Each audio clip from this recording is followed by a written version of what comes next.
Hello, my name's Elise and welcome to my very first Plan With Me. We only have 1 week left of November, so here you can see me drawing in my title page for December, and I've gone for a very traditional Christmas theme. Now, this design is fairly detailed because firstly, I want it to feel cozy and Christmassy, and secondly, because I really love to draw and paint and create, but I don't get a lot of time to just sit and dedicate to drawing anymore. So my cover pages in my bullet journal are my spaces to sit and play and just see what my imagination comes up with. Now, I know not everyone has the time or patience to do this, and maybe you're someone who isn't very confident in your artistic skills. And I really wanted to inspire you with some simple but really beautiful layouts. So for the rest of the spread, I've kept a really simple doodles that are really easy to create. Basically, if you can draw circles and straight lines, then you should be well away. For the whole of this spread, I've used my Staedtler pigment liners, which I absolutely love. I've got quite high expectations when it comes to the stationery that I use. I've gone through so many brands of pens trying to find something that's right. Because I want a pen that writes smoothly and feels comfortable in my hand. And I really like my black to come out black, so that things look neat and crisp. And the Staedtlers fulfill all those requirements. And most importantly for me, they don't bleed through the pages, so you don't get any of the ghosting coming through on the backside. And I will leave a link for all the stationery that I've used in the description. Now here I'm creating my monthly spread. I use a lot of banners in my layouts because they're so easy to draw and they make the pages just more aesthetically pleasing. And you can also switch them up a bit, and you'll see that later on in the spread. I've got the dot grid pages in my planner, so it's just a case of linking up the dots in the right places, and it doesn't take very long to get the hang of it. All you have to do is practice just a little bit. A lot of the doodles I've used in the planner are variations of images I've seen on places like Google or Pinterest. Sometimes I find it really hard to just suddenly magically come up with some sort of beautiful theme idea. So I Google doodle ideas, or I look at really pretty Pinterest photos for some inspiration. And I never fail to find something that sparks some creativity because there's such a huge variety of styles out there. So if you find you're struggling to come up with something different for your own planner, I highly recommend finding some sort of keyword. Like for December, you could use Christmas. For June, you could use the word summer. And then you just add the word doodles onto the end, type it into your search bar, and you'll find loads of new ideas. And because you use the word doodles, it comes up with very simple pictures and things to use. So that's a good tip for you there. I've not given myself huge boxes for the different days because I don't usually have very many appointments throughout the month. And if I do need a bit of extra space, I just write myself a note somewhere else in my bullet journal, and I put the page number with that information into the appropriate day on the monthly spread so that I can find it easily if I need it. And I find that works really well for me. I've seen something very similar done on a video by Boho Berry. She's amazing. She's on YouTube and you should check her out if you haven't already. She's got some brilliant ideas. But this one's called a Calendex, and it's definitely something I'm thinking of using for the next year. It's based on a yearly spread, so I might upload a video at some point on my first attempt at a Calendex. So here I'm using my Tombow dual brush pens. They are some of the more pastel-y shades, and I really think they're beautiful. You'll see a lot of people on these Plan With Me videos using the Tombow dual brush pens because they're just brilliant. They're really diverse. You can use them to highlight and to colour. You can actually add water to them using a paintbrush, which gives them a watercolour effect.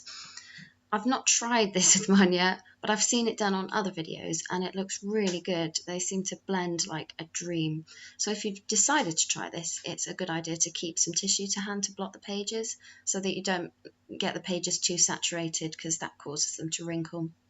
So yeah, I give a huge thumbs up to these pens, and I'm really looking forward to getting some ones in some brighter colours. This page that I'm drawing now is going to be my mood tracker. I like to track my mood along with my habits so that I can work out if one is affecting the other, and I can see if there are any recurring patterns throughout the month or the year. It's also really helpful if you're starting new medications that might affect your mood, like for instance the contraceptive pill, because then if you're feeling really down or unmotivated and you don't know why, it can give you some clues as to what's caused it. And then you can decide if you need to make some changes in your habits or your medication or your lifestyle. On the flip side, if you've added something into your daily routine for self-development or improvement, it can indicate whether or not your new activity or goal is effective. I like doing this at the end of every month so that I can give myself the best chance of feeling happy and productive the next month. Most mood trackers are typically built into your main monthly tracker, but I saw someone do one like this with leaves for her autumn spread, and I just thought it looked really different and fun. And I've chosen wine and different glasses because I associate Christmas with drinking and being merry. And the idea is each mood is given a different colour, and I'm going to colour the glasses in with the appropriate colour for each day. I'm going to give myself a colour key on the label of the wine bottle so I don't get mixed up or forget. I'm not sure if this is a spread that I would do every month because it means having to have the right colour pens with me whenever I fill it out, and I don't always have my full pencil case with me, so this month is a trial run. And on this right hand page is my monthly goal overview, and I've done it next to my mood tracker so that I'll see it every day and keep my goal at the forefront of my mind. I've decided that next year I'm going to dedicate each month to a new goal, so I'm starting early for practice. I've given myself different sections which I've made to look like gift tags to go with the Christmas theme, and they've got different sections. In the top one, I'm going to put in one word that sums up the goal so that if I want to attempt it again or refresh myself, I can find it easily. The next will be a definition of my goal, and I'm going to use the SMART goal method to do this. At some point, I'm probably going to do a video on how I set my goals and the importance of doing them correctly so that they will be inspiring and effective, because one of my favourite uses for a bullet journal is to encourage yourself to strive to be the best version of yourself. So yeah, I'd really like to do a video based on that sometime. So I won't go into too much detail here, but to finish, I'm adding a section for why I want to achieve my goals, which for me is the most important part as it keeps you focused towards your goal. And I found a really great hack to make that really effective and give it the extra power boost. And then just a section for a short affirmation that I can repeat to myself when I'm flagging or when I need some encouragement.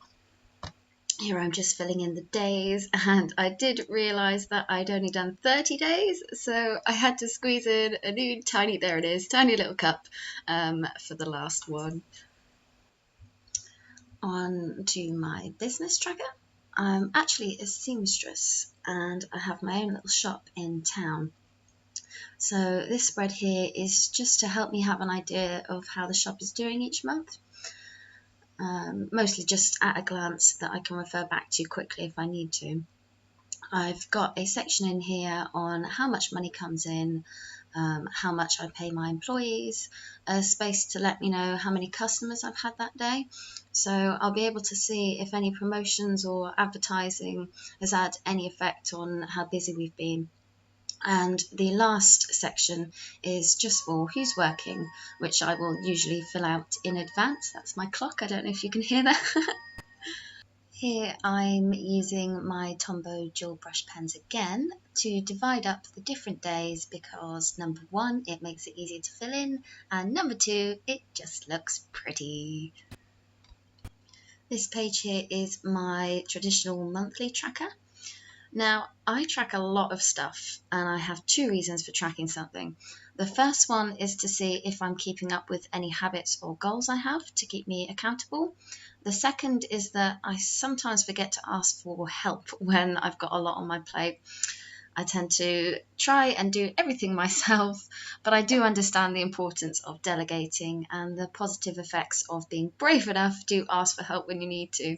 So I've got a number of tasks that usually get done daily, and I like to check that I'm not attempting to do them all on my own when really they ought to be shared out.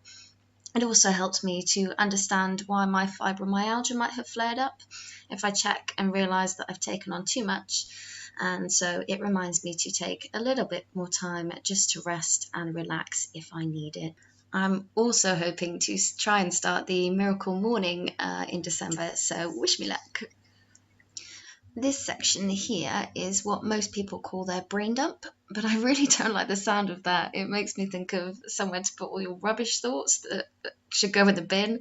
So I've chosen to name it Brain Buzz because I tend to have a lot of interesting thoughts and ideas buzzing around in my brain that I don't necessarily want to act on straight away. So I keep them filed here so I don't forget them. Sometimes they get moved into a notebook that's dedicated to a certain project if they're relevant to it. I also actually keep a notebook beside my bed for this because I find that when I get in bed and finally relax, my best ideas and inspirations come to me. But if I don't write them down, I forget about them in the morning. So I keep it there just so all the little gems don't get lost. My task for the month page is pretty self-explanatory. I've sectioned it off into 4 different sections, and I'll keep coming back to this page throughout the month because if I find I've got some extra time on my hands, I can add something from this page into my task for the day. That way I know I'm putting my spare time to good use and I'm not wasting it. This next page here was just some thoughts I had on a concept that was inspired while listening to Abraham Hicks. Abraham Hicks is just a fantastic resource for anyone who is interested in the law of attraction or connecting to their spiritual self or just looking at life from a positive angle. I love listening to them throughout the day a lot because their messages are just so positive and uplifting, and it just puts me in a better frame of mind for the rest of the day. Or if I've had a really tough day, I listen to them in the evenings and it just helps me relax. So I listen to them a lot.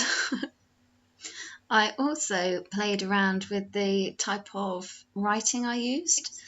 I wanted to make it all look a bit different, and I'm just getting used to writing out in different font types and cursive, so this was just a really nice place to practice. And I used my Tombows again to just colour them in and make them a little bit brighter. And now we're on to our weekly spreads. I spread the first 3 days of the month over this page because I want the rest of my weekly spreads to start on a Monday. And I decorated it really simply with some banners and arrows. I might make a video at some point with some really simple banners and header ideas and just some things that you can use to brighten up your bullet journal. For me, when I add these small, quick, easy details, it takes my planner to a whole new place. It goes from being plain and quite unimaginative to something much more interesting and beautiful to look at. And once you've got the hang of using them, it just sort of becomes a habit. And you get used to the kinds of banners and decorations that fit your spread best. I'm trying out 4 different styles of weekly spreads this month. Firstly, because I know you all have your own styles, so I wanted to give you a variety to choose from. And secondly, because I don't actually use weekly spreads. I just do my dailies as I go along.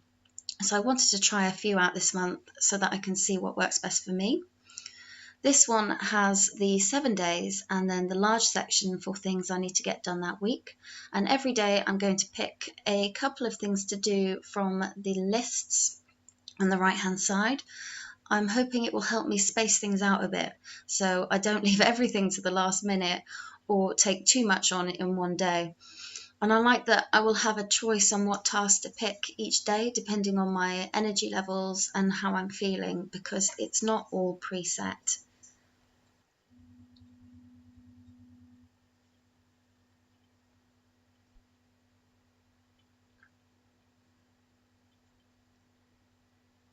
So this next spread is a little more open and less structured. I've decorated this one with just some simple hanging stars and baubles.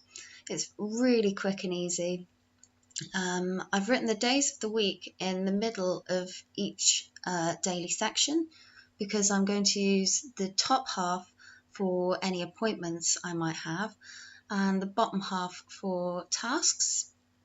And I also have my to-do list on the bottom at the right hand side, And I thought I'd leave the space under December because I'm thinking about finding a nice quote to put in there, or I might just use it for some extra doodles or some note taking.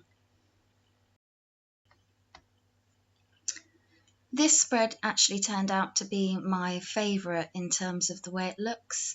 I'm not sure how practical it will be because there isn't a lot of room for adjustment of tasks and things, but I'm still really looking forward to using it. As you can see, I'm using those simple banners again, and I love the end result of this page. I think it's really pretty and Christmassy. Like I said previously, these doodles are really simple to draw. They don't take long at all. The most time-consuming part of this spread was using the dashed lines for each daily section, but I found doing this quite therapeutic, which is one of my favourite things about bullet journaling. It can be as plain or creative as you like, and it's completely customisable. And plus, if you don't like something, you can just change it up for the next week.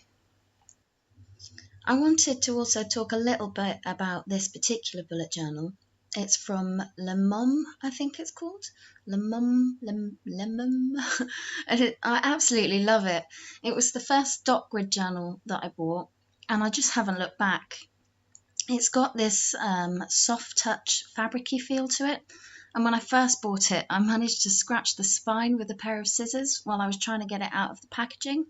So I just gently rubbed it and it's completely worked its way out. You can't actually see it now. So it's quite forgiving, which is really great because my journals usually get a bit battered from being used constantly and being moved in and out of bags. So it's nice to know it's hardy. There's my clock again.